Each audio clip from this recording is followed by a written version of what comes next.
বাণী ও অনিরুদ্ধর জীবনের সবচেয়ে বড় মিশন সাকসেস। অন্যদিকে বিক্রম দেব সমস্ত সম্পত্তি হারাতে চলেছে।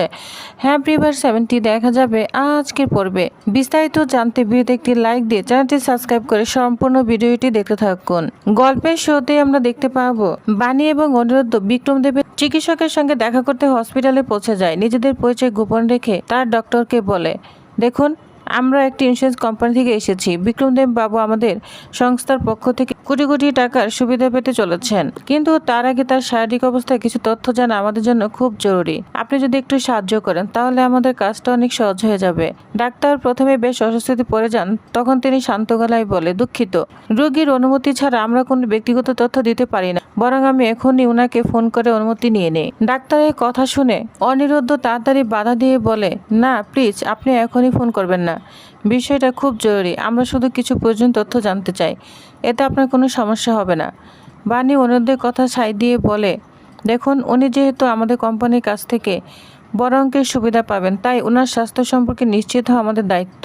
আপনি নিশ্চিন্তে তথ্য দিন। কিছুক্ষণ ভেবে ডক্টর অবশেষে রাজি হয়ে যায়। তারপর ধীরে ধীরে সব কিছু বলতে শুরু করে। আসলে অনেক বছর আগে বিক্রম দেব একটি ভয়াবহ দুর্ঘটনার শিকার হয়েছিলেন। সে দুর্ঘটনায় তার একটি পা সম্পূর্ণ নষ্ট হয়ে যায়। এরপর দীর্ঘদিন চিকিৎসা, একাধিক অস্ত্রোপচার এবং আধুনিক প্রযুক্তির সাহায্যে তার শরীরে একটি অত্যাধুনিক কৃত্রিম পা লাগানো হয়। সে কারণে আজ তাকে দেখে সাধারণ মানুষের বোঝার উপায় নেই যে তার একটি পা সল নয়। ডাক্তারের কথা শুনে বাণী অবাক হয়ে বলে, কি বলছেন? আমরা তো বুঝতে পারিনি উনি কৃত্রিম পায়ে হাঁটেন। ডাক্তার তখন বলে, এটাই আধুনিক চিকিৎসা বিজ্ঞানের সাফল্য। বাইরে থেকে দেখলে বোঝার কোনো উপায় নেই। প্রয়োজনীয় তথ্য দিয়ে ডাক্তার নিজের কাজে চলে যায়। ডাক্তার চলে যাওয়ার পর অনিরুদ্ধ ধীরে ধীরে বাণীর দিকে তাকিয়ে বলে, মিস্টার চ্যাটার্জি, সন্দেহ ঠিকই ছিল। বিক্রম দেবের কৃত্রিম পাটাই হয়তো তার সবচেয়ে বড় গোপন রহস্য লুকিয়ে রেখেছে। এখন আমাদের আরও সতর্ক থাকতে হবে। কাউকে একটু সন্দেহ করার সুযোগ দেওয়া যাবে না। বাণী মাথা নেড়ে সম্মতি জানায়।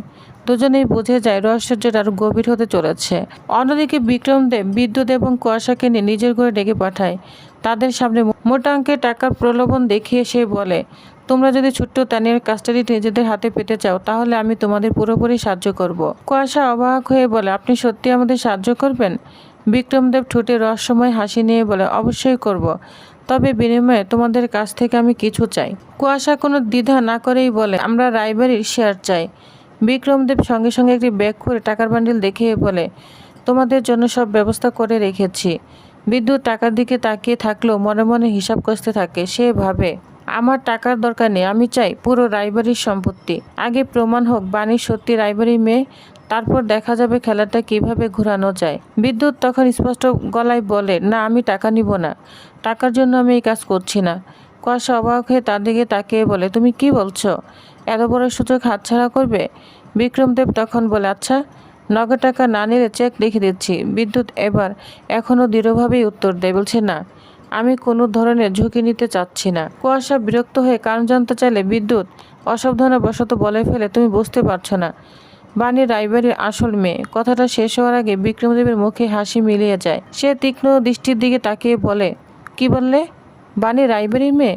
বিদ্যুৎ তখন নিজেকে সামলানোর চেষ্টা করে, বলছে, না না, আপনি ভুল শুনেছেন, আমরা অন্য প্রসঙ্গে কথা বলেছিলাম। বিক্রমদেব অত সহজে বিশ্বাস করার মানুষ নয়। সে কঠিন গলায় বলে, আমার চোখে ধুলো দেওয়ার চেষ্টা করো না, আমি নিজের কানে সব শুনেছি।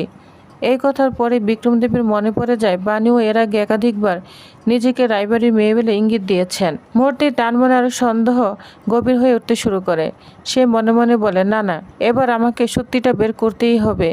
যদি বাণী সত্যি রায়বাড়ির মেয়ে হয় তাহলে আমার এতদিনের সব পরিকল্পনা ভেস্তে চলে যাবে। তার আগে আমাকে ব্যবস্থা নিতে হবে। এরপর বিদ্যুৎ এবং কুয়াশার দিকে শেষবার তাকে বিক্রমদেব বলে, আমি তোমাদের একটা সুযোগ দিয়েছিলাম, কিন্তু তোমরা সেটা নিতে চাইলে না। ঠিক আছে, এখন থেকে আমি নিজের মতো করেই খেলবো। এটা বলে বিক্রমদেব ওইখান থেকে চলে যায়। অন্যদিকে বাণী এবং অনিরুদ্ধ দূর থেকে বিক্রমদেবের প্রতিটি গতিবিধির উপর নজর রাখতে থাকে। তাদের মনে একটাই প্রশ্ন, বিক্রমদেব ঠিক কি এমন লুকিয়ে রেখেছে যার জন্য সে এতটা মরিয়া। এদিকে বাণী এবং অনিরুদ্ধ দুজনে নিঃশব্দে বিক্রমদেবের ঘরের দিকে এগিয়ে যায়। জানালার ফাঁক দিয়ে তারা দেখতে পায় বিক্রমদেব ধীরে ধীরে নিজের কৃত্রিম পাটি খুলছেন। তারপর খুব সতর্কভাবে সেই পায়ের ভিতর একটি খাম ঢুকিয়ে আবার পাটি পরে নেন। এই দৃশ্য দেখে অনিরুদ্ধ বলে, বাণী, দেখেছ, আমাদের সন্দেহ একদম ঠিক আছে। ওই কৃত্রিম পায়ের ভিতরে নিশ্চয়ই গুরুত্বপূর্ণ কিছু ঢুকে রাখা আছে। বাণী তখন বলে আজ যেভাবেই হোক আমাদের ওই জিনিসটা উদ্ধার করতেই হবে। ঠিক তখনই হঠাৎ পিছন থেকে একটি কড়া গলা শোনা যায়। আপনারা এখানে কি করছেন? চমকে উঠে পিছনে তাকাতেই তারা দেখতে পায় বিক্রমদেবের নিরাপত্তার দায়িত্বে থাকা সিকিউরিটি গার্ড দাঁড়িয়ে আছে। গার্ড সন্দেহভরা চোখে বলে আমি স্যারের নিরাপত্তার দায়িত্বে আছি, এখনই সব কথা গিয়ে স্যারকে জানিয়ে দিব। পরিস্থিতি মুহূর্তের মধ্যে জটিল হয়ে ওঠে। ঠিক তখনই ছোট্ট তানিয়া দৌড়ে সেখানে এসে গার্ডের হাত ধরে বলে না প্লিজ, ওই দুষ্ট দাদুকে কিচ্ছু বলবে না। গার্ড অবাক হয়ে তানিয়ার দিকে জিজ্ঞাসা করে কেন মা, কি হয়েছে? তানিয়ার চোখ ভিজে ওঠে। সে কাপা গলায় বলে এই বাড়িটা আমাদের, কিন্তু ওই দুষ্ট দাদু সবকিছু আমাদের কাছ থেকে কেড়ে নিয়েছে। নিষ্পাপ শিশুর মুখে এমন কথা শুনে গার্ডের মনটা নরম হয়ে যায়। সে কিছুক্ষণ চুপ থেকে বানিয়ার অনুরোধের দিকে তাকিয়ে বলে আমি 5 মিনিটের জন্য এখান থেকে সরে যাচ্ছি, ফিরে এসে যদি কাউকে না দেখি তাহলে ধরে নিব এখানে কেউ আসেনি। বানির চোখে তখন কৃতজ্ঞতার ছাপ ফুটে ওঠে। আপনাকে অসংখ্যই ধন্যবাদ। গার্ড চলে যেতে সময় নষ্ট না করে বানিয়ার অনুরোধ নিঃশব্দে বিক্রমদেবের ঘরে ঢুকে পড়ে। ঘরের ভিতর তখন শুধু মৃদু আলো জ্বলছে। বিক্রমদেব গভীর ঘুমে আচ্ছন্ন। তার নিঃশ্বাসের শব্দ ছাড়া চারপাশে আর কোনো আওয়াজ নেই। বাণী খুব সাবধানে বিছানার পাশে রাখা কৃত্রিম পাটি হাতে তুলে নেয়। দুজনের বুকের ভিতরে দুকদুকানি আরো বেড়ে যাচ্ছে। অনিরুদ্ধ ফিসফিস করে বলে সাবধান, কোনো শব্দ যেন না হয়। বাণী ধীরে ধীরে কৃত্রিম পাটির ভেতরে অংশ খুলতে সেখানে একটি মোটা খাম দেখতে পায়। সে বিস্মিত হয়ে বলে দেখুন, সত্যি একটা খাম লুকিয়ে রাখা ছিল। অনিরুদ্ধ তখন উত্তেজনায় বলে তাড়াতাড়ি খুলে দেখো। বাণী ধীরে ধীরে খাম খুলে ভেতরে কাগজ বের করে। অনিরুদ্ধ মোবাইলের ক্ষীণ আলো জ্বালাতে দুজনের চোখ বিস্ময়ে বড় হয়ে যায়। অনিরুদ্ধ তখন বলে বাণী, এই তো সেই আসল দলিল, এতদিন ধরে যেটার জন্য আমরা খুঁজছিলাম। বাণী তখন বলে তাহলে বিক্রমদেব এতদিনে কৃত্রিম পায়ের ভিতরে সব লুকিয়ে রেখেছিল। অনিরুদ্ধ বলে এক মুহূর্ত দেরি করা যাবে না, দলিলটা নিয়ে এখান থেকে বেরিয়ে চলো। দুজনেই সাবধানে দলিলটি নিয়ে আবার আগের মতো পাটি রেখে নিঃশব্দে ঘর থেকে বেরিয়ে যায়। কিন্তু দূর থেকে পুরো ঘটনাটি আরেকজন দেখে ফেলে, সে হলো মৌলি। সবকিছু দেখে মৌলির চোখটা একদম চকচক করে ওঠে। সে মনে মনে ভাবে এই খবর যদি এখনই বিক্রমদেবকে জানিয়ে দিই তাহলে নিশ্চয়ই আমাকে মোটা অঙ্কের পুরস্কার দিবে। এতদিন সব কষ্ট এক মুহূর্তে শেষ হয়ে যাবে। এই ভেবে সে দ্রুত বিক্রমদেবের ঘর থেকে ঘরের দিকে হাঁটতে শুরু করে। ঠিক সেই সময় সামনে এসে দাঁড়ায় নয়নতারা। নয়নতারা বলে মৌলি, এত কোথায় যাচ্ছ? মৌলি চমকে উঠে বলে গ্র্যান্ড ম্যাম, তুমি এখানে? নয়নতারা তখন বলে আমি জানতাম তুমি এমন কিছু করতে পারো, তাই অনেকক্ষণ ধরেই তোমার উপর নজর রাখছিলাম।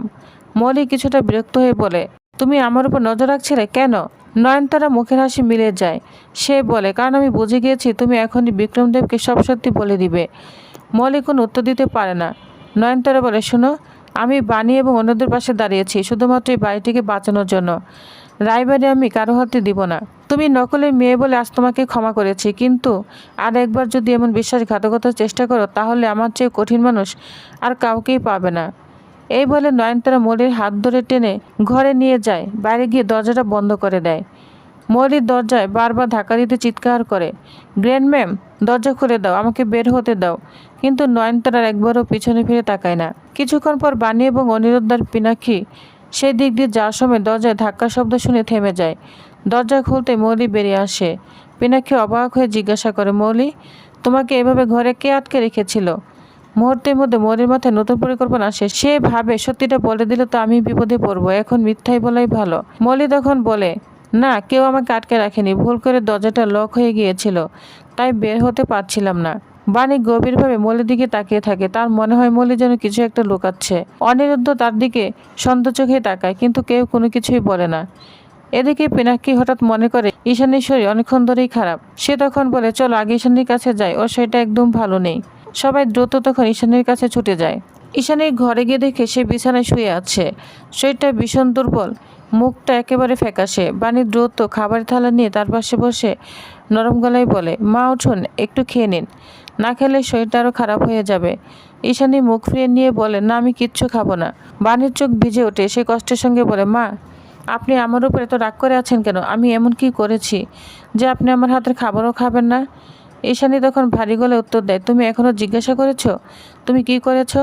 তুমি নিজেই জানো তোমার কাজের জন্য আজ কত বড় ঝড় নেমে এসেছে। ঠিক তখনই পিনাকি ঘরে ঢুকে পরিস্থিতি সামলানোর চেষ্টা করে। সে ঈশানীর পাশে বসে শান্তভাবে বলে ঈশানী, এখন রাগ করার সময় নয়, তোমার শরীরটা খুব খারাপ, যা হওয়ার পরে হবে। আগে একটু খেয়ে ওষুধটা খেয়ে নাও। তারপর বাণীর দিকে তাকিয়ে বলে বাণী, তুমি খাবারটা দাও।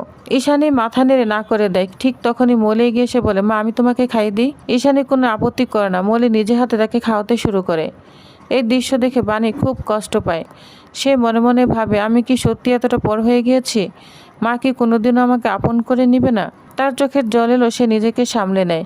পিনাকি সবকিছু বুঝতে পারলো, তখন অন্য একটি বিষয় নিয়ে বেশি চিন্তিত ছিল। সে বাণীকে আলাদা ডেকে নিয়ে তখন বলে, বাণী, যত দ্রুত সম্ভব আমাদের বিক্রমদেবের বিরুদ্ধে শক্ত প্রমাণ জোগাড় করতে হবে। শুধু সন্দেহ দিয়ে তাকে হারানো যাবে না। বাণীর মুখে তখন হালকা হাসি ফুটে ওঠে। সে আস্তে আস্তে বলে, ছোটবাবু, আমরা শুধু প্রমাণই পাইনি, এমন একটি দলিল পেয়েছি যেটা সামনে এলে শুধু রায়বাড়ি নয়, বিক্রমদেবের সমস্ত সম্পত্তির উপর থেকেও তার অধিকার চলে যাবে। পিনাকি অবাক হয়ে যায়, কি বলছো? সত্যি এমন প্রমাণ পেয়েছ? বাণী তখন বলে, হ্যাঁ।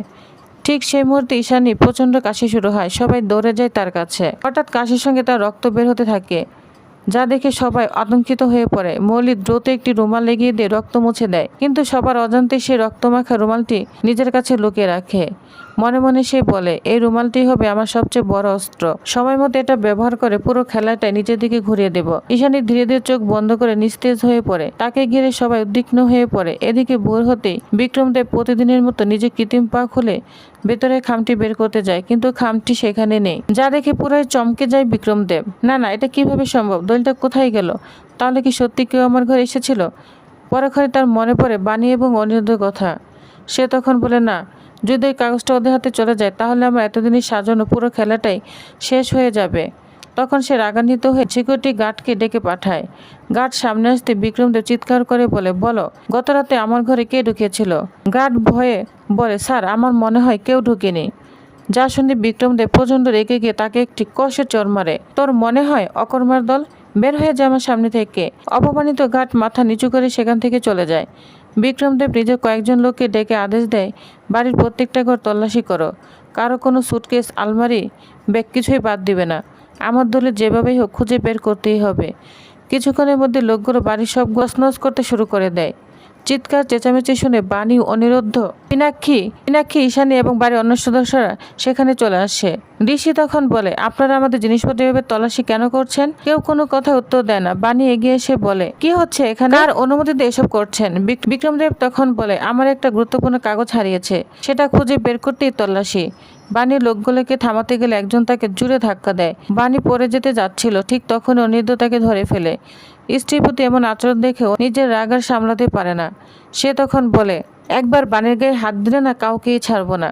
এরপর সে বিক্রমদেবের লোকদের প্রতিরোধ করে। পিনাকি এগিয়ে এসে অনিরুদ্ধের পাশে দাঁড়ায়। দুজনে মিলে গুন্ডাদের বাড়ি থেকে বের করে দেয়।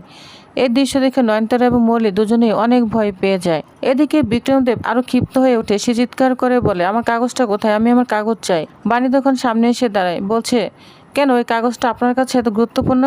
ওটার মধ্যে এমন কি আছে? নাকি ওটার মধ্যে আপনার সমস্ত দুর্নীতি হিসাব লুকিয়ে আছে? বিক্রমদেব তখন অনেক রাগান্বিত হয়ে যায়। সে গর্জে উঠে বলে, আমার সঙ্গে চালাকি করার চেষ্টা করো না। যদি এই বাড়ি আমার না হয় তাহলে কারো হবে না। আমি পুরো বাড়িতে গ্যাস লিঙ্ক করে আগুন লাগিয়ে দিব, সবাইকে শেষ করে দিব। এই ভয়ের হুমকি শুনে বাড়ির সবাই আতঙ্কিত হয়ে পড়ে। ঠিক তখনই সাথী এগিয়ে এসে বলে, তুমি কি ভুলে গেছো বাণী অন্তঃসত্ত্বা?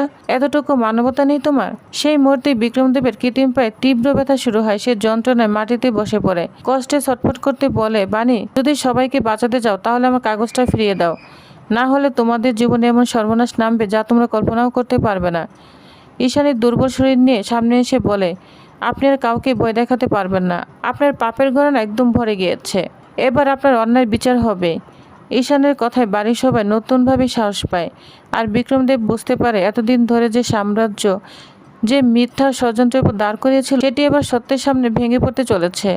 এদিকে বাণী এবং অনিরুদ্ধের হাতে থাকা আসল দলিল এখন শুধু একটি কাগজ নয়, এটা রায়বাড়িকে তার প্রকৃত অধিকার ফিরিয়ে দেওয়ার সবচেয়ে বড় অস্ত্র। কিন্তু বিক্রমদেবকে এত সহজে হার মেনে নিবে, নাকি শেষ মুহূর্তে আরও সে ভয়ঙ্কর কোনো ষড়যন্ত্রের জাল বিছাবে? তো নেক্সট আপডেটটি জানতে অবশ্যই আমার সাথেই থাকুন। ধন্যবাদ।